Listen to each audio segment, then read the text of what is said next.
Assalamualaikum warahmatullahi wabarakatuh. Selamat pagi Bu Afi dan teman-teman semuanya.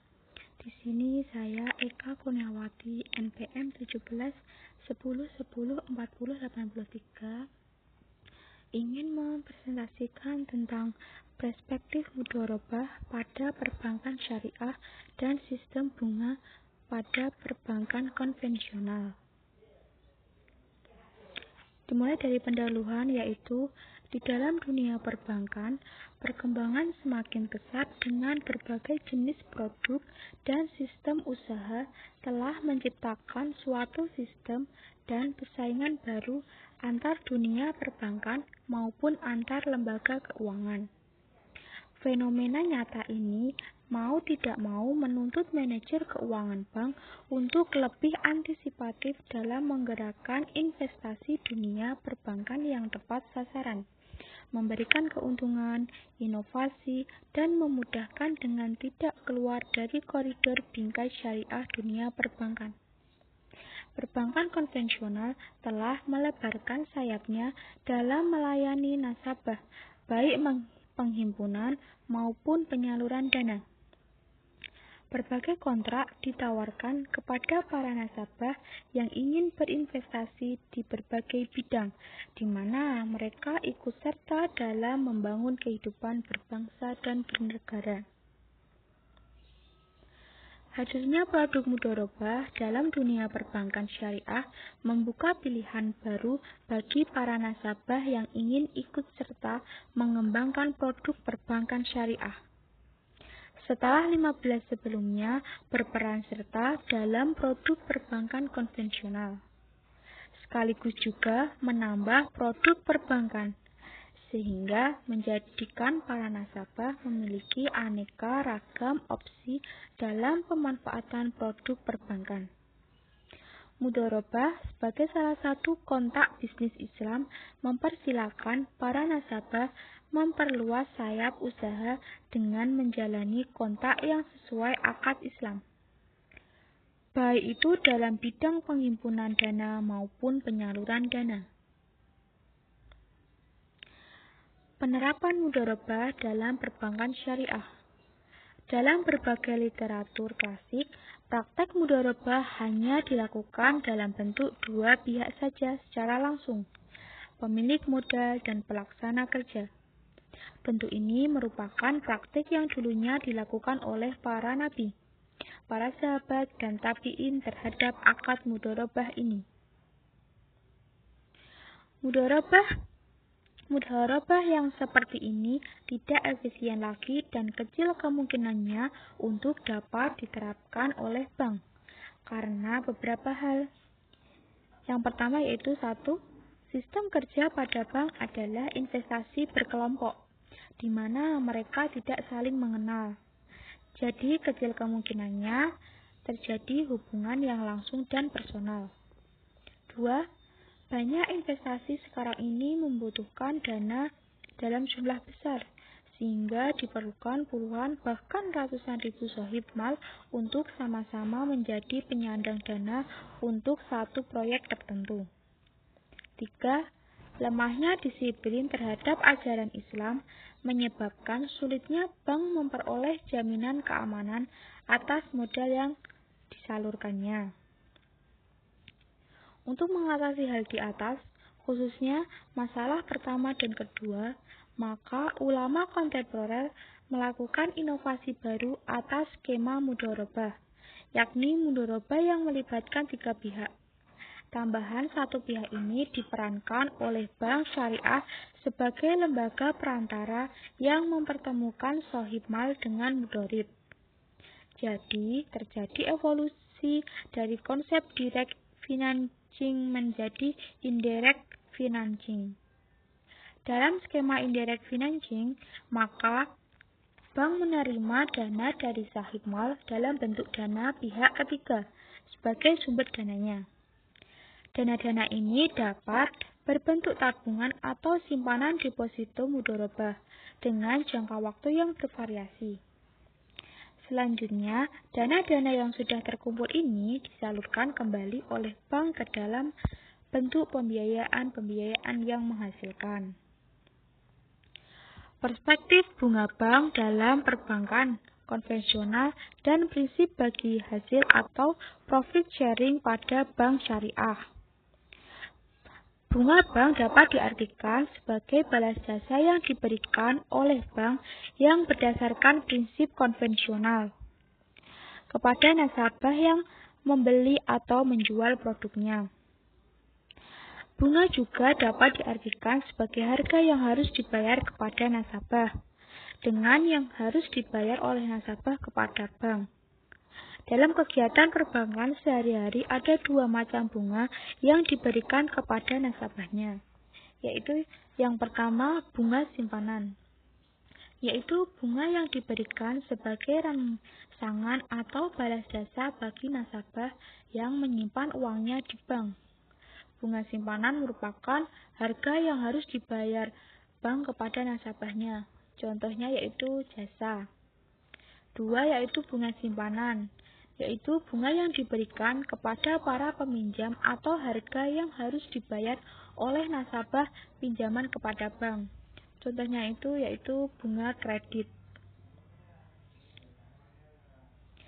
Faktor-faktor yang mempengaruhi penentu suku bunga, yaitu 1. Kebutuhan dana. Faktor kebutuhan dana dikhususkan untuk dana simpanan. 2. Yaitu target laba yang diinginkan. Faktor ini khususnya untuk bunga pinjaman. 3. Kualitas jaminan. Kualitas jaminan juga diperuntukkan untuk bunga. 4. Kebijakan pemerintah dalam menentukan bunga simpanan maupun bunga pinjaman. 5. Jangka waktu, baik untuk bunga simpanan maupun bunga pinjaman. 6. Reputasi perusahaan. Reputasi perusahaan juga sangat menentukan suku bunga, terutama untuk bunga pinjaman. 7. Produk yang kompetitif. Produk yang kompetitif ini sangat menentukan besar kecilnya pinjaman. 8. Hubungan baik. Biasanya, bunga pinjaman dikaitkan dengan faktor kepercayaan kepada seseorang atau lembaga. Dan yang terakhir yaitu 9. Persaingan. Dalam kondisi tidak stabil dan bank kekurangan dana sementara, maka tingkat persaingan dana merebutkan dana simpanan cukup ketat. Maka bank harus bersaing ketat dengan bank lainnya. Produk bank dengan sistem mudharabah dan konvensional. 1. Yaitu giro. Giro adalah simpanan pihak lain pada bank yang penarikannya dapat dilakukan setiap saat dengan menggunakan cek, bilet giro, kartu ATM, sarana pemerintah pembayaran lainnya, atau dengan cara pemindahan bukuan. 2. Yaitu tabungan. Tabungan yaitu simpanan pihak lain pada bank yang penarikannya hanya dapat dilakukan menurut syarat tertentu yang disepakati, tetapi tidak dapat ditarik dengan cek, bilet giro atau alat lainnya yang dapat dipersamakan dengan itu. Kalau tabungan mudharabah itu adalah tabungan atau simpanan yang dilakukan pemilik dana kepada pihak bank, di mana pihak bank diperbolehkan menggunakan dana tersebut asalkan masih sesuai dengan syariat Islam dan ada sistem bagi hasil di dalamnya. Deposito. Deposito yaitu simpanan pihak lain pada bank yang penarikannya hanya dilakukan pada waktu tertentu menurut perjanjian antara penyimpanan dan bank yang bersangkutan. Dan yang terakhir, yang keempat, yaitu kredit. Pada bank konvensional, pembiayaan lebih dikenal dengan istilah kredit dan menggunakan sistem bunga.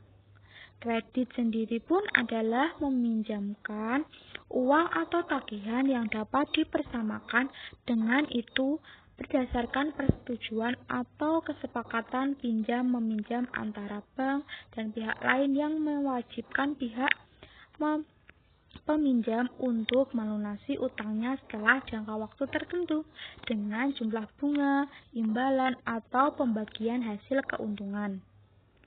Sedangkan bunga kredit yang ditetapkan pada bank konvensional merupakan balas jasa yang sangat diharapkan oleh pihak bank. Pada pembiayaan syariah menggunakan konsep profit and loss sharing atau bagi hasil.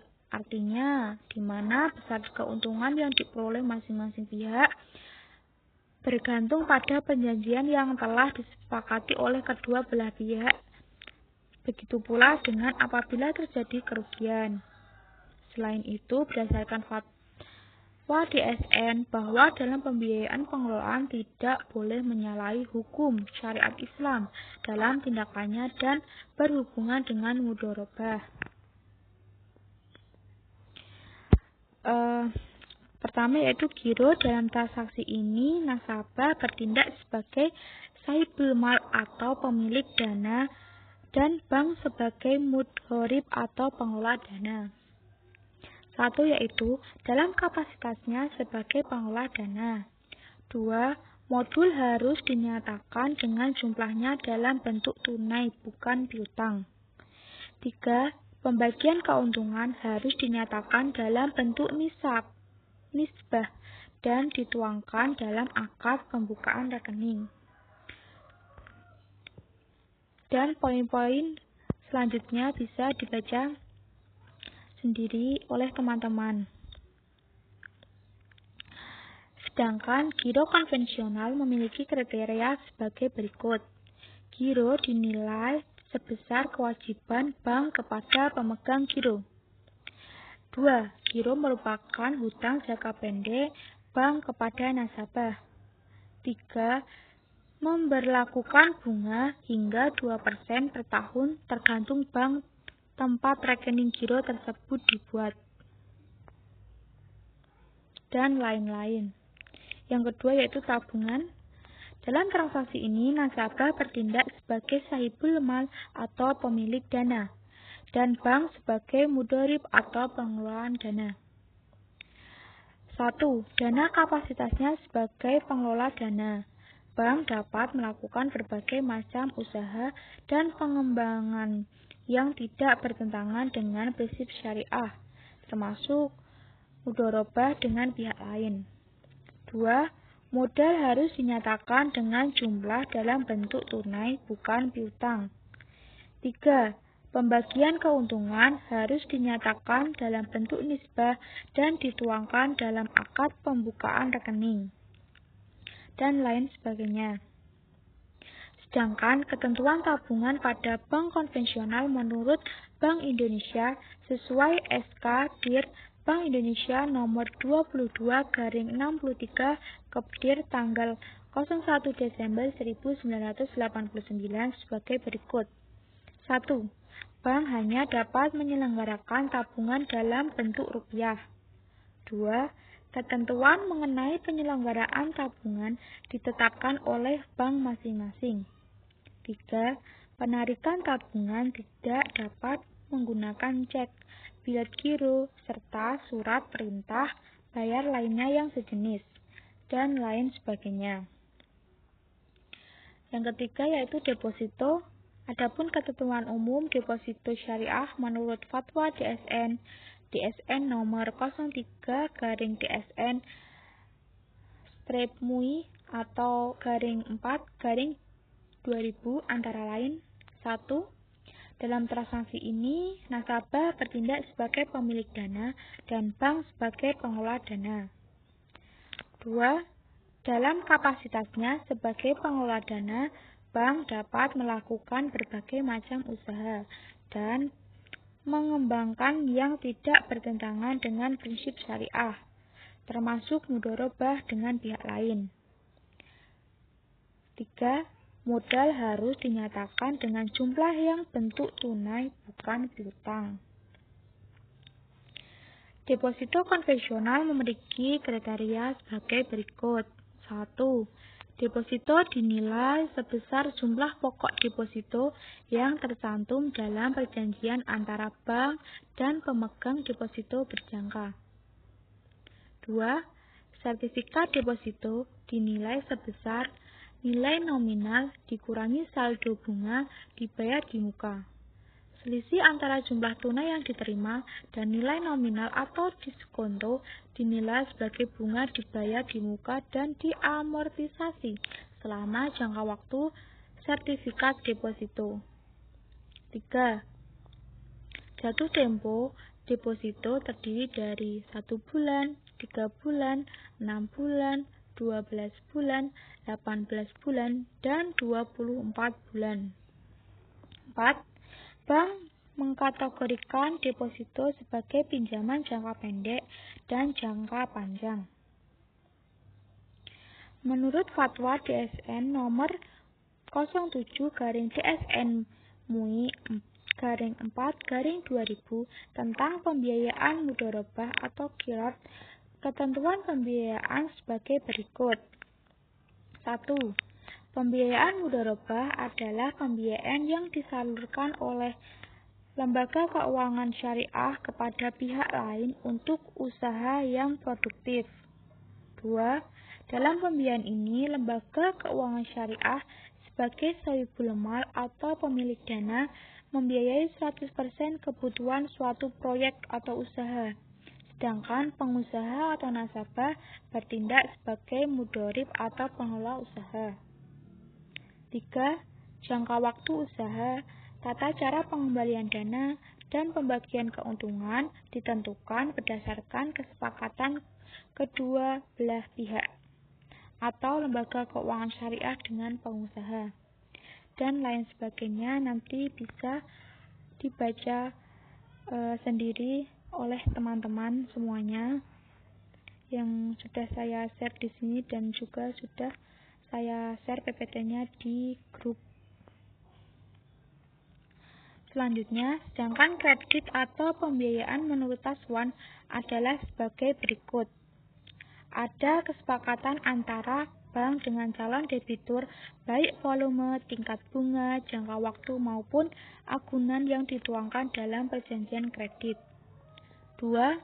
Perjanjian antar bank dan debitur mengikat kedua belah pihak dan tidak dapat dibatalkan.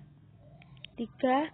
Jangka waktu kredit 1-3 tahun dikategorikan kredit jangka pendek dan menengah, sedangkan kredit dengan jangka waktu lebih dari 3 tahun masuk kategori kredit jangka panjang.